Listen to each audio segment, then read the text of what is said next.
Welcome to Real Perspectives. I am your host, LeTonya Moore, and my co-host, Mario Brown, and I are, man, we're like super excited about today's show. You guys know that one of the things that we definitely try to do is bring you the real perspective about real topics. And so we have the pleasure of having Mario Cochran with us. You guys may know him. He has some killer live feed relationship shows. And so we're really excited to have him to be a part of our conversation. Why are you dating down? Do you have to compromise in relationships, right? So before we jump right in, and y'all know Mario Cochran is very intense. So this is going to be a great show tonight. But here's the thing. I'm going to actually pass the mic to Mario Brown so he can sort of let you guys know where this topic came from. Good evening, everybody. So glad you could join us again. So glad to be back on this Tuesday with you. Well, you know, LeTonya and I are always talking about everything on the planet. And so we began to talk about marriage and do women have to marry down? Somebody approached me with the conversation about marrying down, and this was an educated Black woman, and she was concerned about it, and she asked the question. And so, of course, I posed it to another Black woman, which is LeTonya, because she fit into the category that she described. Professional Black woman, unmarried, and how does she operate? How does the Black woman operate now when 31% of African-American men don't have the educational levels that Black women are achieving right now? So we decided to do a little research and decided we would come up with a show. And then we met Brother Mario, and he was doing some stuff, and we thought that it would be great. LeTonya saw him, and she shared the video, and we wanted to bring it on. But as you know, I'm the research guy. So I found this article from a book written by a Stanford law professor, and he's been teaching since 1998 at Stanford Law School. His name is Ralph Richard Banks. And so he interviewed a lot of Black women that have been, that matriculated through higher education. They had post degrees and were relatively successful. And one particular woman by the name of Carolyn Edgar was being interviewed about her position on marrying down. Now, what I want to say before we get started is, ladies and gentlemen, we need to hear from you tonight. If this is your story, if this is your question, we'd love to engage you in these comments tonight. So anyway, the question was about her story, college-educated Black woman, and she married a guy from her neighborhood, but who really wasn't her educational or financial match. She responds and says, he was not my educational or financial match. However, we shared a very similar background. And I think we need to make sure we talk about that. They shared a very similar background. And I think that is part of why women, Black women in particular, she says, are comfortable or perhaps more comfortable marrying, quote unquote, down. She says, I'm from a working class background. My father worked at Ford Motor Company. My ex-husband is also from a working class background. She says, I think it made it very easy for him to look familiar to me because he was just like a lot of guys I had grown up with. So I want to stop right there and just talk about that, because LeTonya, you said something today about when a person marries what we call down, but they marry someone from the neighborhood, I believe you said, that they're familiar with.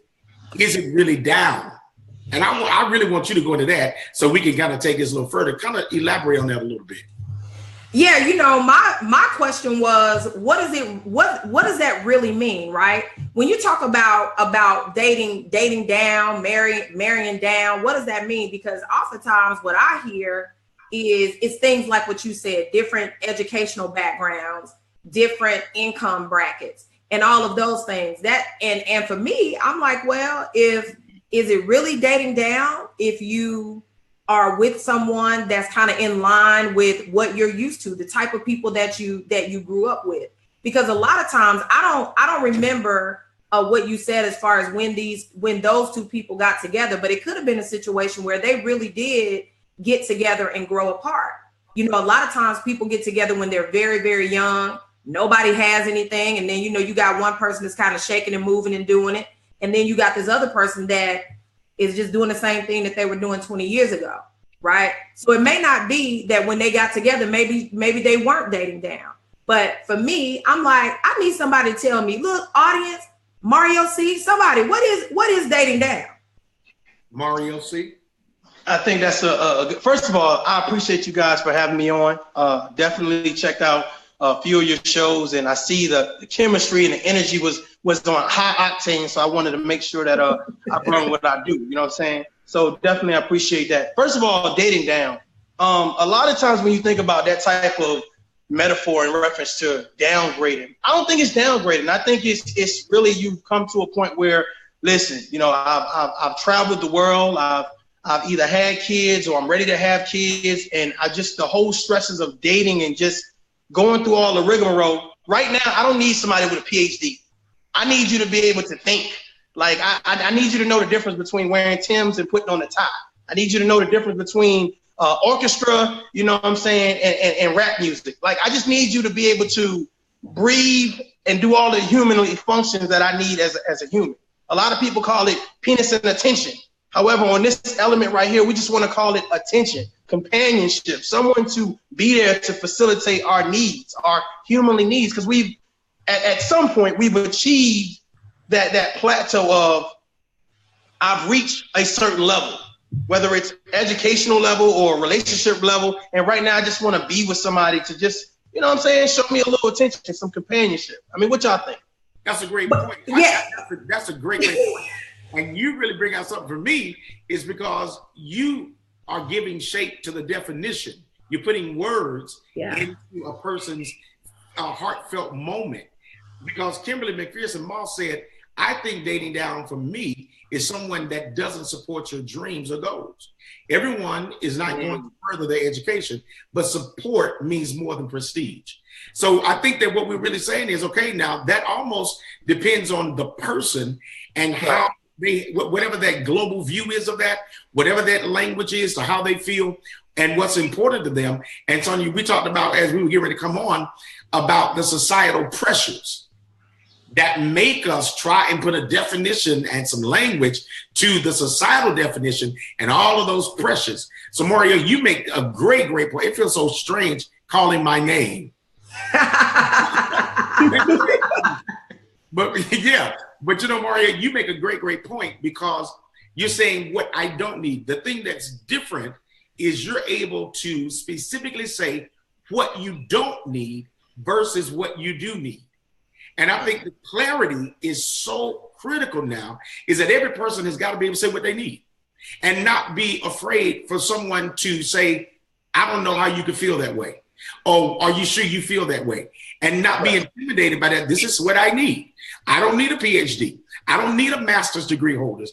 I need a mechanic. I need a construction worker. You see what I mean? So whatever that means, that's your definition, you know? So you get ready to say something. Yeah, I was just going to say that to speak to what Mario C said, really about that, because I think that oftentimes when think about the things that we're saying, PhD, lawyer, doctor, you know, masters, whatever, we're really talking about education, right? It's a bunch of educated fools. It don't that doesn't make or break, you know, a relationship. And I think what Kimberly said really is the crux of what we're talking about, because guess what? You can have people at your same educational level and they're not going to support your dreams, right? They want to be the only one. They're not, and this flows both ways, men and women. They may not want you to go and do certain things because that means you don't have time to dote all over them. Yeah. And so I think that when we look at marrying down or dating down, we really have to embrace, Mario C, what you said and what Kimberly said about what do you need, right? What are those things that you really need in your life? And where's the personality type that's going to give you that? And you leave a resume at home. Because at the end of the day, that resume may not fulfill those actual needs that you have. And I think that's a great point. To make sure that they are your needs and not the needs of someone you hijacked.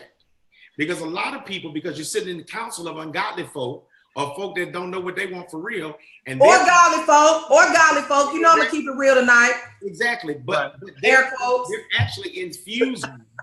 You know, they're actually infusing their desires upon you. You know, we have mothers and fathers that do the same thing. They impose that upon their own children or what have you. So I think that it's important for everybody to become very independent in their thinking. What do I need? That means getting to know who you are, first of all, and figure out, because what you need at 22 is not what you're going to need at 35. Right. You know what I mean? That's that those needs are definitely going to change. And so I think it's going to be very important for each person to be an independent thinker and own those feelings, own those thoughts, own those needs, own those desires, and not fall into the trap of being challenged by them, or your girlfriends are not thinking that you should want that, or your guy thinking, man, what you want with her, or whatever. I know some people right now, like the holiday season's coming up. So they got to figure out who they're going to take to the dinner. Because they got that family that's going to be like, who is that? You know, so they got to figure out, do I take somebody that is successful to the dinner? Even if I got to hire this dude out, I need to make a good showing when I go to the Christmas dinner or the Thanksgiving dinner. It's the holiday season. Everybody wants somebody on their arm and they want them to look great. But the truth of the matter is there are some successful people that really like it gutter. Let's just get real. Yeah. Now, listen. Their hearts and minds are in the gutter. It's just their workplace is on Fifth Avenue. That's exactly right. Real. You ain't dating down if you real gutter, right? Listen, I'm a lawyer, right?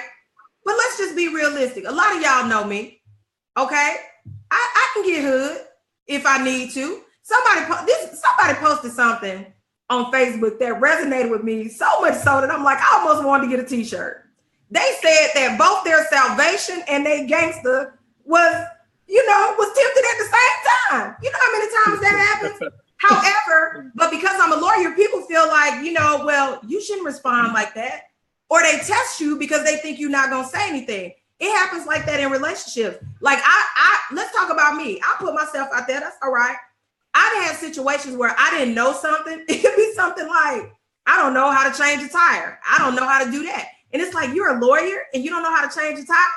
Well, damn, that wasn't a part of the curriculum, right? Right? It wasn't on the bar exam, okay? Right. So what I'm saying is you have all these demands, and I'm just talking about me. I got 1,000 of them if you want to talk about me tonight. I got thousands because it's nuts. It's like people start to push you in these little boxes. And I'm saying that to say people do the same thing when you cross a certain age, right? They're like, oh my gosh, you're 30 and you've never been married? Well, you're 35 and you've been married 4 times.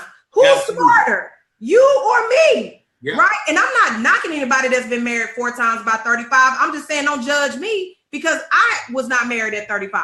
That's all. Okay, I'm off my soapbox. But you know what? Sybil Richardson said you have to know what you need, what can be compromised, what are deal breakers. You just got to be honest, and I think that that's very true because here it is again. If a person, like you said, your office is on Fifth Avenue, you working in downtown Atlanta on the 52nd floor, you're doing great, you're driving right, your clothes right, but deep down inside, you don't like prissy, you like gutter. Right. You know what I mean? It's something about that round the way chick you really like, but for a status sake, you gotta get the pretty girl who is really very ladylike. But deep down inside, man, you are not satisfied because you need gutter. You need to go back to the hood. The Sybil said something. She ain't married nobody. Sybil, Mario, what you think about that? Mario, listen. Okay. Look. So Mario's making it sound gutter to be so raunchy, so ratchet. No, Mario. Hey. But let me okay, so let me do this for the people when we talk about gutter. Now, people that's a little bit more edgy, a little bit more exciting, a lot of people who have that urban background, a lot more spontaneous, a lot more vocal about their feelings, a lot more flamboyant when it comes to dressing and fashionable and stuff like that. So when we say, when I hear gutter, I kind of hear, someone who's really in tune with not only their self-awareness, but they're courageous in reference to being vocal, in reference to speaking out against things. Those are people that when you start looking for team players, you start looking for somebody that you know that your ride or die, you know, your day one, your bae, your boo. You're looking for someone who's going to have your back. And they're pretty much that almost that physical gladiator. Like, you know what? That's the person I want on my team. That's the person that I'm attracted to. So if I guess that G, I'm gonna put the G for gladiator. You put the G for gutter. Okay. Okay. Let me explain gutter. When we're talking about people who are in a socioeconomic class, for them, gutter means somebody in the project, somebody got no money, somebody's bumping hip hop music, that's hanging out in the corner, ain't doing nothing, but they might be sexy. You got to think about the language that those that are in an income bracket of 6 figures or more, even in the high fives, will look down their nose and say, that's gutter. That's ghetto. And that's their mindset, man. That's really the language that they speak. And so once that language, you start listening to what they believe and what they think, it's like, oh, that's ghetto. That's too ghetto. Once they come up, they start making some money. They get into sororities or fraternities or whatever. Oh, no. I'm above that now. That's the way some of them, I'm not going to say all, but some of the ones I know get to that place where they don't even want to go home. They don't want nothing out the neighborhood. So, no, I'm not saying gutter is like this person that's not, because to me, the gladiator and gutter are two different things. Okay. I think that for you, what you're saying is you need a ride or die kind of person who is not so fragile that they can't get in the trenches with you. And that's not what that class of people look at. You know what I mean? Okay. Because for them, it's like, I do need that too. But that's financial power. That's influence for them. You see, we're talking about somebody that's saying, hey, I can get out here and change the tire. I can get out here and do the thing you need. I can cut the grass if ain't nobody gonna cut my grass. And if we got some hard times, I'll get out there and make it happen too, because I'm a ride to die kind of person. So yeah, that's what I'm saying. I don't mean gutter like that, man. But let me read this thing, Mario, let me read this thing right here, because this was she said, I think what became apparent during the course of the relationship was that we had a different set of values. And I think that that's a critical component there, that when the value system changed. Now, what's interesting is they grew up in the same in the same neighborhood rather, with similar family dynamics. So that means that probably the value system was probably similar as they grew up. Right. So the question is, what changed their value system? Is that something that education does, making more money? But they grew apart because their value system changes. So what do you think about that as far as the value system is concerned? I think that you hit the nail on the head when you said education. Education provides awareness. It provides awareness. It provides a historic value, i.e. if you're in college or you're networking and you're meeting new people, you're going to get different perspectives versus that one lane perspective that you have without that education. What'd you say, lane? No, one lane, L-A-N-E. Okay, lane. Mario, you hit them hard. Okay, I got you. No, but see, I feel like the more, like being in the military, I've met people from all walks of life in regards from totally professional to totally hood. And we all wear this uniform. So with that being said, conversation is going to be different. The things that's valued over respect over money, time over loyalty, all of these different things based on where you're from. Like you said, the values are different. So it's just interesting when we say dating down. However, you come from the same walk of life, but one of them you've kind of matured in reference to your educational values and your reach. Sure. I think what that will create is a frustration. And when I say that, it's one thing to, okay, if I now become more familiar with different types of music, like it's like, wow, I didn't know country music was that cool. Like, you know what I'm saying? But the person you dealing with, they don't want to open their mind up. They've never been exposed to it. That's something that you can't share with them because they turn it off. Now, it's different if they're open-minded to it and you can share with them. But I think at some point in time in the relationship, depending on who you are, you're not going to be acceptable to it. You're going to feel like this person feels like they're above you. because they know more or they're a know-it-all. I mean, what you think? What you think, Mario? Oh man, I'm so 100% with you on that, because I've seen times when people start off together because of the familiarity of their background. And then one begins to explore and broaden their lens. And one person gets offended because now you think you are that, you bougie or whatever we want to call them, because they're now learning, they're now expanding their horizons. And so that's why I think a lot of people, which is really sometimes the basis of divorce.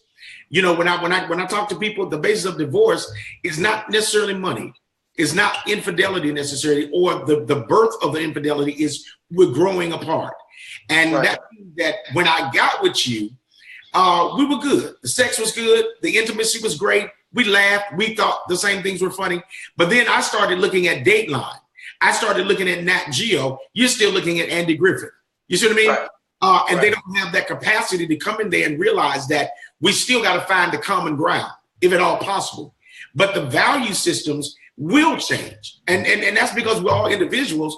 And I really believe that value systems will change. But we have to, if we're going to deal with this whole marriage issue or even the dating, we have to figure out, okay, I got to give you the latitude to change and respect that change. But what we end up doing is forgetting that we're all changing. We're all evolving. And we find that common thing that breeds us. But then we got some people, and I think that this lady was saying that, and I'll read some more of her story, but I think one of the things is that her friendships changed, her relationships changed, then her influence changed. He stayed the same, and there was no relatability because they were on another level. And so even though they, she said when they came home, they had a lot to talk about because, as you said, with the military, you know how it is in the military. My first job was on a military base. And one of the things that I learned through a person that was open enough to talk to me is that there wasn't a lot of respect for civilian employees. They looked at them a little strange, like you don't have the discipline or whatever. And he and I were able to talk because we found common ground. And he said one day to me, I can't believe you're that intelligent. Okay. We understand that, again, coming from different walks of life, this guy did not have much to talk about because they're talking about their careers, their meetings. And I think that he was still working at a plant, So I think people have to look at and see that, okay, am I still going to be into you, not physically 10 years from now, but emotionally? And are you going to stimulate me, Yeah, but you know what?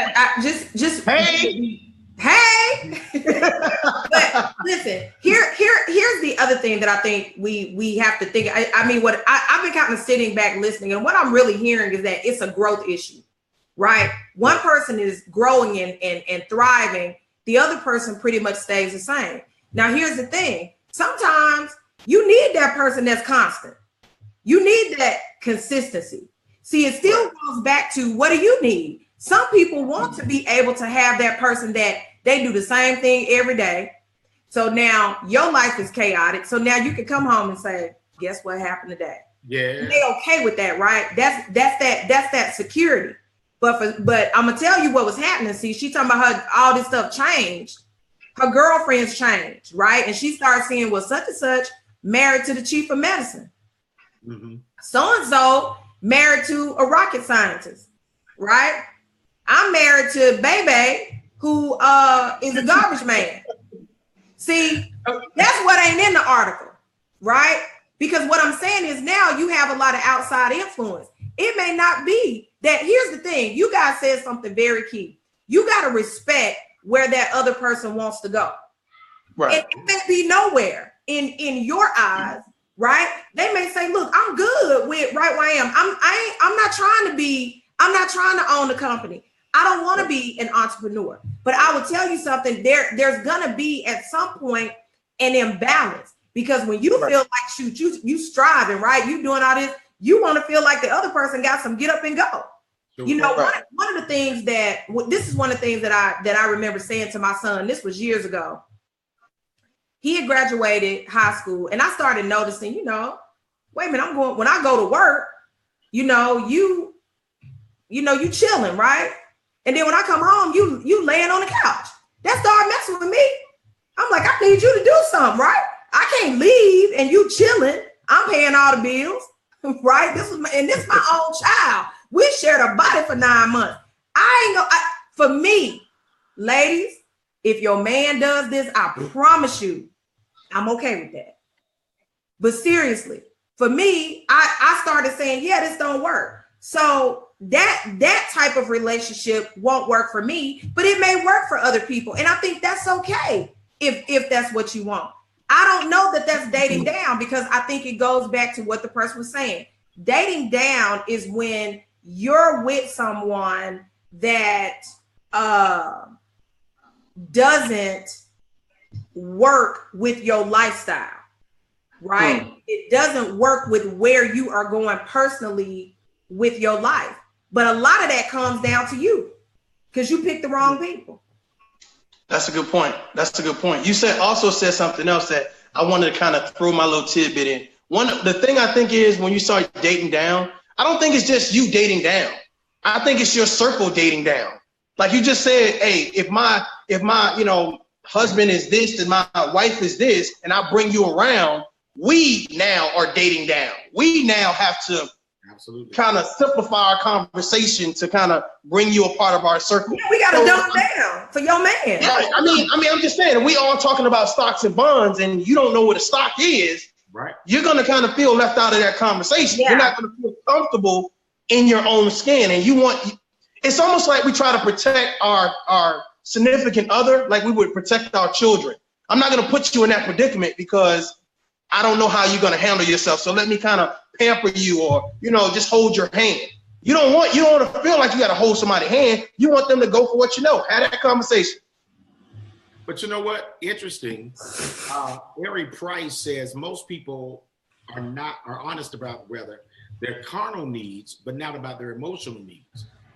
And I think we need to talk about the honesty issue, because LeTonya, you just said something that was powerful, as did Mario. And that is, you're dating, your girlfriends determine how you feel about it, even though you are into him, but they're looking at you like, really? For real? This Dr. Edgar says here, I think the interviewer asked the question was your status a problem for him or a problem for you? She says, I think his status became a problem for me to some degree, and my status became a problem for him. I think it was mutual. For myself, I would sometimes have an issue with the way he spoke. I didn't have a problem. But he's been talking the same way the whole time they were together. So why did it become an issue? Mario said it. She got educated. Here's the thing. Right.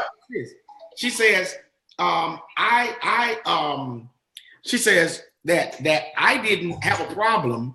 No, she said, I didn't have a problem with his income or even what he did for a living. But, his subjects and verbs didn't always agree. Burn that article immediately.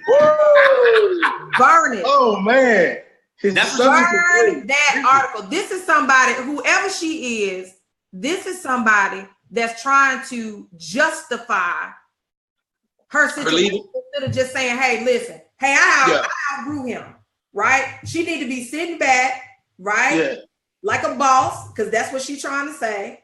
And she need to just say, he was just too dumb for me. But watch this, because this is a real story. Watch, she said, and this is what you say, Mario, his subjects and verbs didn't always agree. And I would get uncomfortable when he was around my friends, right, or around some business partners.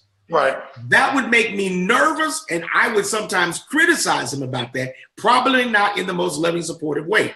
Then the interviewer asked this question: did you not know this before you married him? Right. No. Right. She says, I knew that. I knew that. Of course, they grew up together. Listen, she was speaking Ebonics before she started getting around these people where she had to step it up. Okay, but watch this, Tanya, because I'm going to ask you a question about that. Child, don't put me on the spot. Put her on the spot. Yeah, I'm going to do Don't do it. Don't you listen to Mario C tonight. You got to be back here next Tuesday. I knew that, but you knew, but she says, but I know one always assumes that there's a way to talk in private and there's a way you talk in public. And that was the way I had gone through life growing up. I think that the term code switching is offensive. So I guess I expected him to code switch when he was in the presence of my friends and my business partners, even though I thought code switching was offensive. You know, one thing that I will say for him, you know, definitely was a plus is that he was very, very intelligent. She says he was a very intelligent man, although he doesn't have the same educational level. So even with his grammar issues, he was always able to carry on an intelligent conversation with people. I would just find myself cringing, you know, about some of the use of words. So Tonya, this goes back to what you're saying. She took the coward's way out. But what do you say though to women? What would you say to somebody out here in this tonight who is saying, because I think Ari said, people are not honest about their carnal needs. She said they're honest about their carnal needs, but not their emotional needs. But what if it's the reverse? What is it that really keeps a person there when they're cringing? What's really the truth about you staying with someone who split verbs before you got married? He split verbs while y'all were dating. He split verbs while y'all was in, you know what I mean? Come on here. Listen, I don't even want to. He forgot the G on the end of the ing, right? Like this. Come on. What's the real question for me? What? I'm sorry, I missed it because I am just appalled by this. Right. What was the question? Here's my question for you. What do you say to? Let's say you're a lawyer. Well, you are a lawyer, and you date someone who we would consider, Mario and I talked about it, down. All right. He may be, he worked for the city sanitation department. Nothing wrong with that. But I'm saying you the lawyer, he works for the city sanitation department. And you take him to the lounge. And you've got to introduce him to your other successful people, you know, that are around you. That whole group of movers and shakers. What do you feel some kind of way? Would you feel some kind of way about that? Or what would you tell a female is your reason for being with him? I wouldn't explain anything. This me, right? I don't have to explain to you why I'm with who I'm with. That's what I would tell people. You have to get to a place where this is a choice you've made and you're comfortable. Now, if you know though that you feel like, well, like the lounge, right? If I can't invite you to my circle, period, I'm not gonna be with you. See, I got to fall for that, right? That's a good point. If I can't take you anywhere that I go, everywhere that I go, let me say that. If I cannot take you every single place that I go, you need to go. Now, you may not want to go, but you invited, right? Now, my thing is, what would I say to the woman that, or the man or whoever that's not at that point? You need to check yourself, because don't be with somebody that in your heart you're ashamed of, right? It's like that situation where, you know, like this lady said, I was cool with it until other people were around. See, that's what the between the line is, right? Yeah. I'm okay, because I ain't embarrassed until other people are around, right? Yeah. So what she's living for is whatever her social group might potentially say about him. I didn't read the whole article. Does she ever say that the people said anything about him? She doesn't. She never says that they said anything. Now think about that.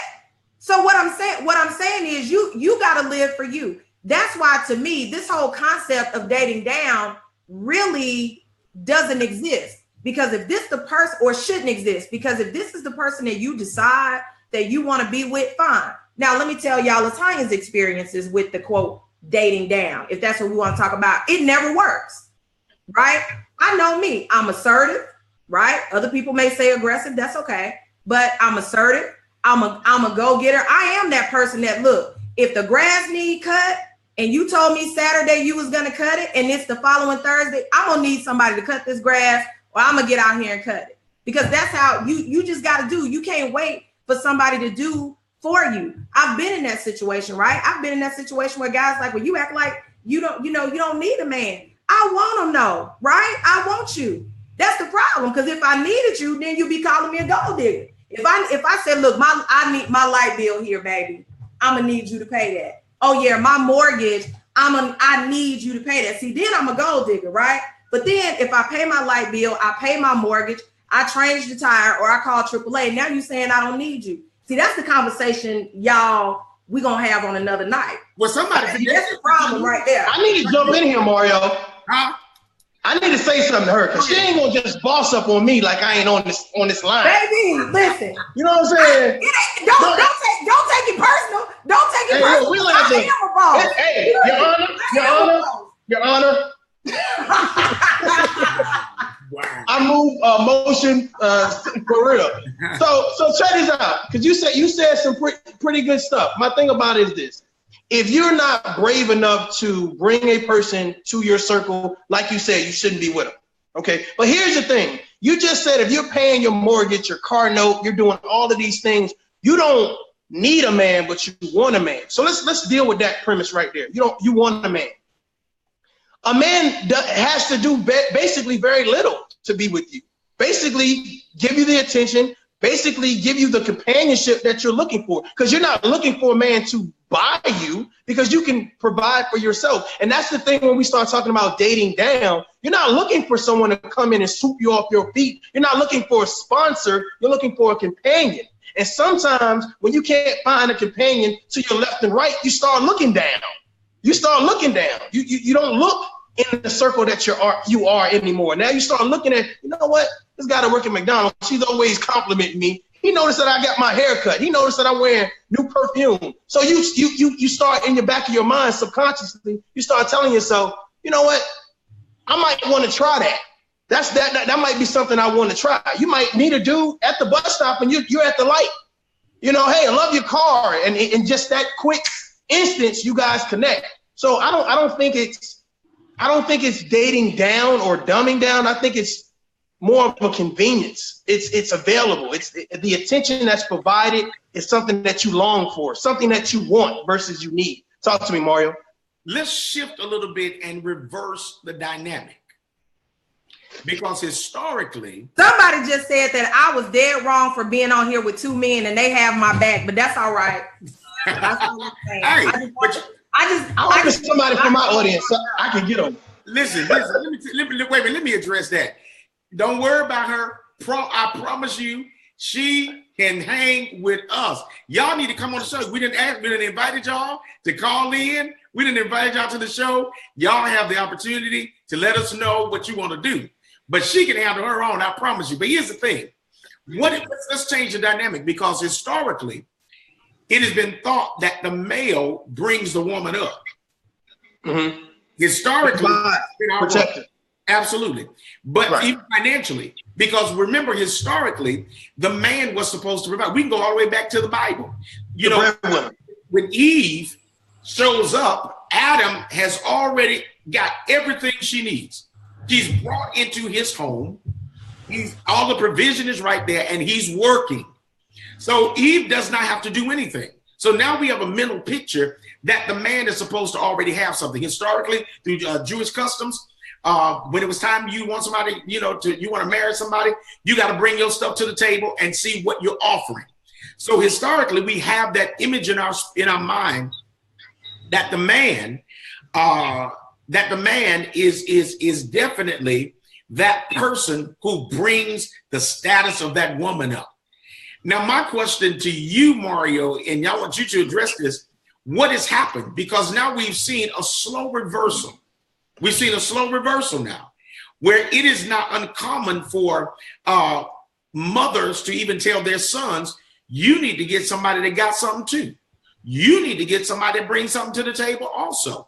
And so now we're looking at men who are not even moved by a female who makes more money. In fact, he's like, whatever, because I'm being taken care of. I don't have to work that hard. If I'm sexing you, if I'm doing whatever, and you feel the need to take care of me or do the most or whatever. But the role has changed. I don't know if it's women's lib, it's feminism or whatever. But the roles are changing, that women no longer wait on men to be the come up.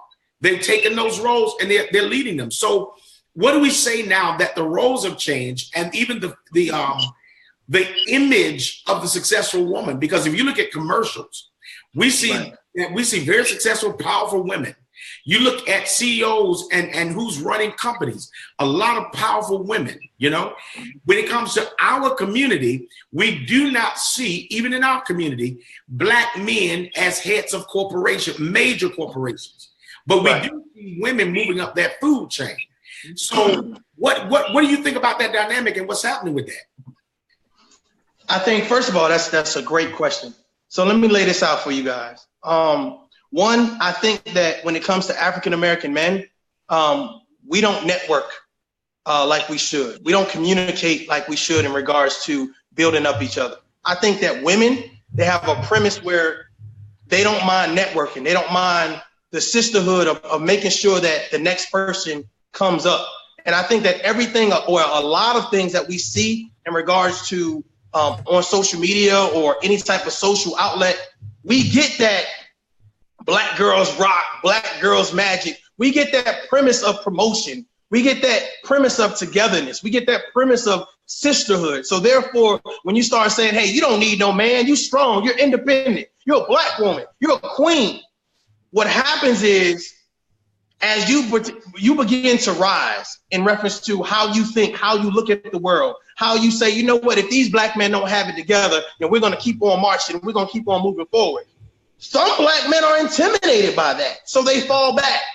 Because if they didn't have a father in the household, that's a whole nother segment. If they didn't have a father in the household, they don't know how to match that intensity. They don't know how to articulate their words to even get that strong Black CEO that you were talking about. Like, how do I get that? And even in school, when you think about it, it's like this. You may reach an education level or education plateau where, okay, well, we have the same education level or whatever case may be. But even when it comes to the military, a lot of times when knowledge is shared, it's not shared amongst the African-American males like that. Like it'll be more African-American males giving that knowledge to an African-American woman before they give it to an African-American male. So it's just, that's another, you know what I'm saying? That's another increase on the African-American woman side. So to answer your question, I think it's a lack of men in the household to kind of train you, to tell you, hey, look, you need to take ownership. You need to be the provider and the protector, whatever. But if you don't have that sense of manhood or that sense of ownership, you're never going to take your rightful place. You're never going to say, well, you know, we should be equal, or let me protect you and be able to provide for you. So if we don't take the lead, of women going to take the lead. And that's that's the shift that I see. Okay. Okay, go ahead, son. You go ahead. I want to read a comment. Michael Allen says a real alpha, in all caps, male is not going to depend on a woman for anything. What y'all think about that? Because I think that's BS. I think that's BS. Mike, what is his name? Michael Allen? Okay, Michael Allen. So, because I'm a real alpha. Here's like this. At some point in time, you want that woman to be a partner, right? You want her to be a friend. You want her to be a provider herself. And when I say a provider herself, therefore, if something was to happen to Mario Cochran, I want that woman to be able to step up. If you don't get a woman that can handle her business, she's going to be down in the dumps and she's going to be lost when you're not around, which is going to, guess what? Especially in the military. If she's not strong, when you leave for a year, guess what's going to happen? Yeah. Guess what's going to happen? All right? You're going to have a baby that ain't yours? Absolutely. That too. I wouldn't say that you wouldn't want that woman. You wouldn't want that woman to actually be able to bring something to the table in reference to relying on her. I rely on her to be my partner. I rely on her to be my friend. I rely on her to be my wife and handle her duties or her responsibilities or her lane for our family. But to say that she has no obligations or no responsibility, I think that's a little naive. And to find a woman like that, I don't think she's ambitious. Absolutely. I totally agree with that. And I think that has been the course that a lot of people have held on to. A partner of mine, and I always talk about, if you have a woman that absolutely is not contributing, it's a setup for control mechanisms also. Because what's going to happen is she got to ask you for lunch money. She's got to come to you and depend upon you for everything. And it's something about that amount of power over a person that eventually leads to corruption to me. You know what I mean? Right. Because you get mad and you can control even what she eats. She can't even go in there and get no potato chips because she ain't producing nothing. And so this is why Leroy McKenzie said, and Tanya, we're gonna get right back because I know you got something to say.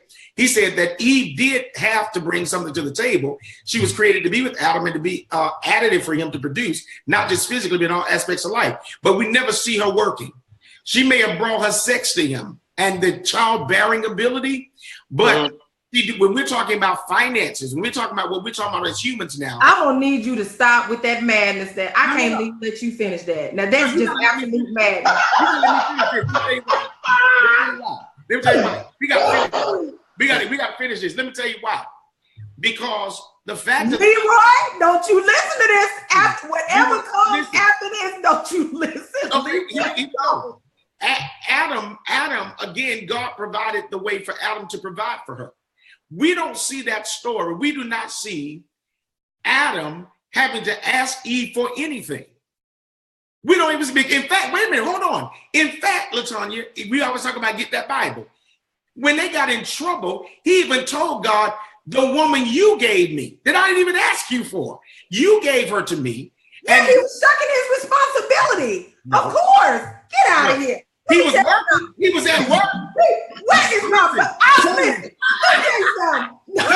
That man was at work. That man was at work. Hey, listen, I need somebody to pull out Genesis right now, because guess what? When you look at that, when you look at the text, right? She didn't have to go find Adam. He was right there watching everything. And guess what? He was the one that God gave the instructions to. So Eve probably didn't know what she was supposed to be doing because Adam gave her bad information. Here we go. Listen, Tanya, hold on. Get your own. No, I'm gonna stop you. LeTonya, you better drink some water. Tell LeTonya drink some water. No, ma'am. No, ma'am. Tell her drink some water. She's drunk. She's drunk. Mario, please. Please. Because LeTonya, I ain't drunk. Let me tell you something. This is what I'm saying. Wrong tonight. Because this is where the argument always turns right here, because we're not blaming Eve for anything. I think that Adam did. No. I'm not. I'm saying I don't blame Eve for that. I recognize the whole thing. My friend Felicia on here doing all that gabbing and stuff about she got your back. Listen to me, Felicia. We're not arguing the point. Bye, Felicia. Right, bye, Felicia. What we're not doing is arguing the point. I don't ever blame Eve for anything. I accept the responsibility that Adam, you were given the instruction. You should have done what you were supposed to do. I get all of that. We're talking about in terms as it relates to us in this world. We're looking to see what you bring to the table. Historically, the woman had to bring nothing to the table financially. She didn't have to bring anything to the table. Watch this. Let's go back to slavery. If from slavery on up, if the man developed the land and he was a provider, because that's what y'all are told in your women conference, he need to be a provider for you. But see, you independent Black women really don't understand and want to look at history. The history says that she left her mama and daddy's house to go to his house. He didn't go to hers. She left her mama and daddy's house to go to a man. Even sometimes it was arranged that you go down there to Mr. John's house because his wife died. You ain't got to love him. Look at Mr. and Celie. Mr. and Celie is a perfect example. Yeah, Celie was 13 years old and Mr. was 50. It don't matter because that's how it started. They were taught at that age. Why she throwing out age? Absolutely. He was a child. It doesn't matter. All of them were children. Back in the day, your great-great-great-grandmama was a child probably when she got married. That was the custom. That was history. That's our history. Wait, hold on. Because see, listen, there's a separate argument going on in the comments. Sybil Richardson said, and I love Sybil Richardson, by the way, because honey, she gonna put it out there. She said, I don't think men understand the difference in women being self-sufficient and independent. And then Leroy said, do women understand that difference? Well, how don't we understand the difference between self-sufficient and independence? Yeah. What are we losing? What are we losing in that terminology? Those words. What does she think we losing? She didn't actually put that there. Okay. Let me see. Wait. Hold on. Let me see. Look, her finger's going fast. Okay, yeah, it's about 5 people arguing, y'all. I don't know. That's good. Okay. That's good. Look, Sybil said we need a part. Okay, let's see. Wait a minute. Erica L.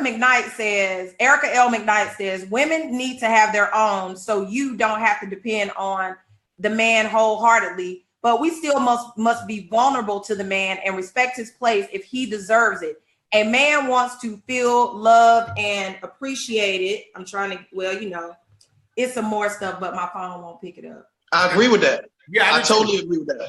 Absolutely. Of course y'all agree with that. Listen, that is the perfect, listen, that's exactly what you just said. You said, I don't want a man. I don't need a man, but I want a man. Listen. When you get a man, what's going to happen? I'm agreeing with you. Okay, because I thought we was about to do this thing, and I was ready. Like, I've been stretching and drinking water. I'll tell you what. How about this right here? How about this? Angelo says, are we still talking about this alpha male? Seriously, let's get back on topic. This is the topic. Because it is expected that the alpha male is to take his rightful place. And he's to marry. Watch this. He's to marry. Y'all need, listen, Leroy's speaking some knowledge. Go ahead, Mario. Come on. Because again, the alpha male, if we just want to give that title or whatever, he's expected. We black men have that burden to provide for our families. And I'm not even talking about any other race but our people right now. We are expected, and we're thought to be honorable. But we have to, and it's almost like, go get the girl that needs you to help her come up. I've said and heard those conversations. Get the girl that needs you to help her come up. And now he's looking, saying, I need her to help me come up now because she's more educated. She's making more money. That dynamic has really changed. I think that's what we're really saying. Yeah, but seriously though, I think that in the end, because somebody made a very interesting point about Adam being able to produce of his own. He couldn't do that without Eve, and I think that's the crux of really what we're talking about, right? We need each other to visualize whatever that vision is. Right. Mm-hmm. So when we think about the concept of dating down, marrying down, it kind of short circuits whatever your ability is, or so we think. I believe that this concept of dating down is really it's a societal pressure. It's not based in any true reality, but you got to be honest with yourself. That's just what I think.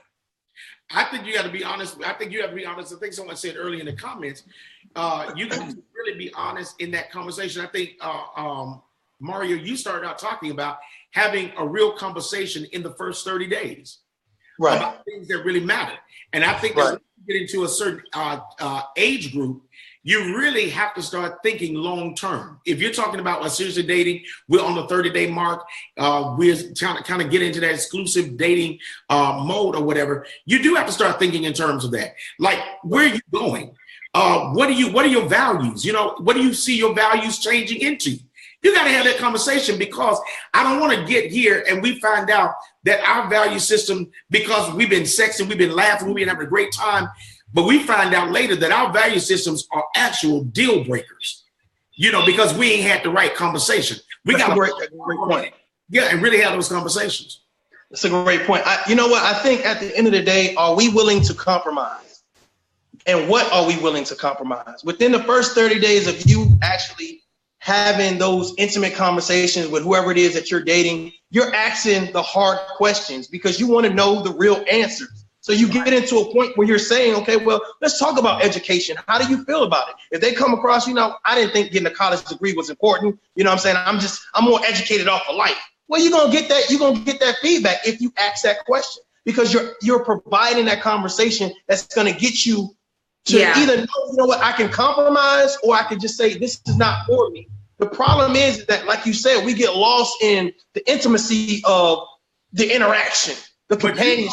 But you called it intimate conversations. You called that particular subject matter an intimate conversation, which I thought was so good, because that to me is a part of intimacy. I need to know what your spending habits are, what you do, which I don't think, as you say, I don't need to know the amount, but I need to know if you are in financial trouble. I need to know where you are, how you feel about money.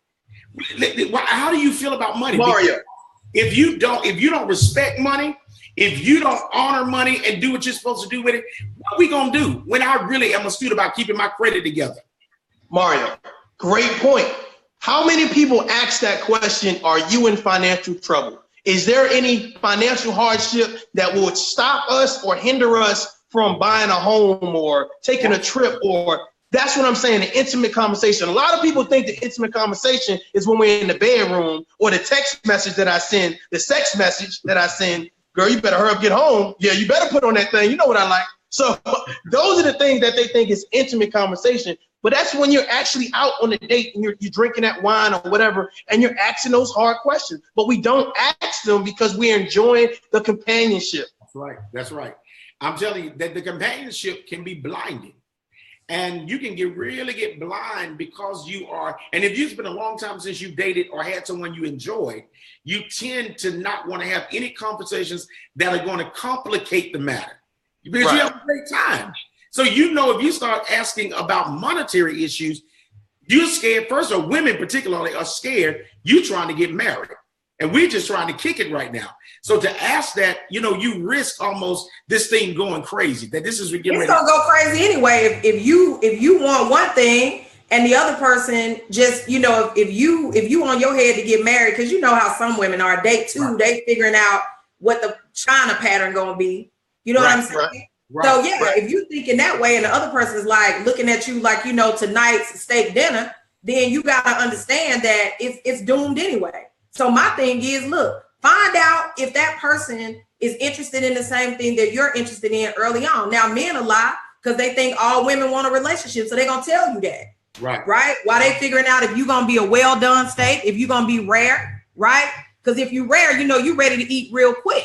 But if you a well done type chick, it's gonna take them a while to be able to consume. So that's right. Y'all feel me? Right? What is wrong with your steak? But let me ask one more question before we go, so you run out of time. I gotta ask this question. So, my steak is always well done. Let me just clear everybody's mind. No. Don't nobody eat no well done steak. Get out of here. No. Well done, people. But we gotta go. We're about to close this out. But I think that Janelle Bailey Jones said, I need to know your credit score and your HIV status. Yeah, that's real talk though. That's intimate conversation for real. But we're gonna do part 2. Yeah. Mario Cochran, we're gonna have you come back. But Mario Brown, you had some last words. Then we're gonna let Mario Cochran go before we go. We got 2 minutes. Okay. I just want to say thank you guys tonight, because this is a great conversation. I think that we don't have a whole lot of conclusions, but we do have a conversation. And I think that maybe we have, maybe been able to kind of plant some seeds to help you have a conversation, as Mario Cochran said, have an intimate conversation, because you got to go back and assess what is intimate conversation now, because I like you and I don't want this to go off the rail. So let me get somebody that's mature enough to have this conversation and let it be an honest conversation. Mario.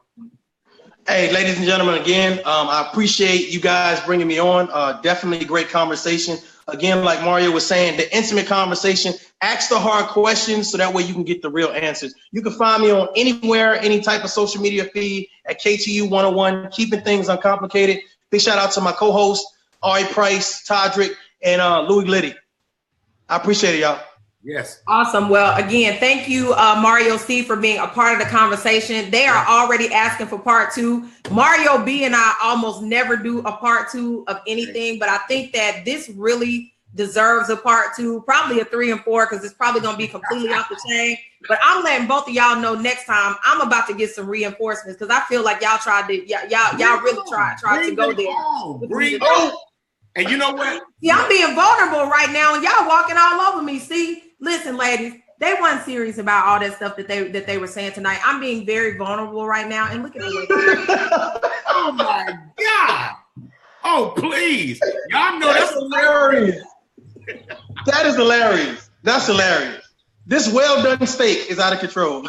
Out of control. I appreciate it, y'all. Thanks. Yes, sir. Thank you, Mario. Thank you. All right, everybody. Well, listen, Mario Brown and I will definitely be back next week. We are going to coordinate a part 2 for this, so you guys be on the lookout. But thank you guys so much. And so until next week, you guys have a great night. Thank you.